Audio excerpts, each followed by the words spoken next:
আপনাদের নিয়ে যাব ঢাকা বিশ্ববিদ্যালয়ের চারুকলা অনুষদের জয়নুল গ্যালারিতে, কারণ সেখানে চলছে তরুণ চিত্রশিল্পী খাদিজাতুন নুমানির প্রথম একক চিত্র প্রদর্শনী।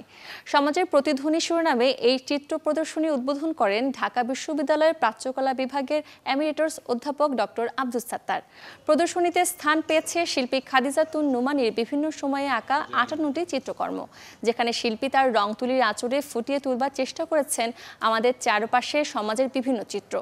শিল্পী এই প্রদর্শনীতে সমাজে বাস করা মানুষদের মাঝে আলো আঁধারির যে খেলা ও ভালো মন্দের পার্থক্যটাকে ফুটিয়ে তুলতে চেয়েছেন চিত্রকর্মের মধ্য দিয়ে।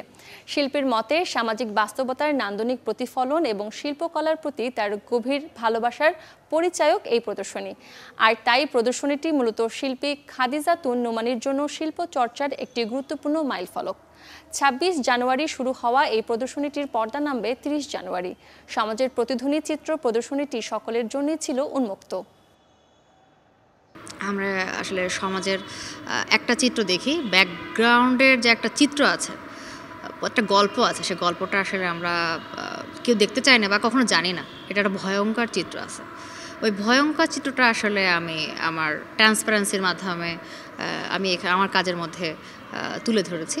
এখানে কোথাও কোথাও আমি আসলে অ্যাক্রিলিক শিট, ট্রান্সপারেন্ট বোতল, ট্রান্সপারেন্ট গ্লাস, ওয়াটার, এগুলো ইউজ করেছি। এবং আমি হচ্ছে পেইন্টিংয়ের দুইটা মিডিয়াকে পছন্দ করি, একটা হচ্ছে ওয়াটার কালার, একটা অয়েল কালার। এই দুইটা মিডিয়াতে আমি বেশি স্বাচ্ছন্দ্য বোধ করি।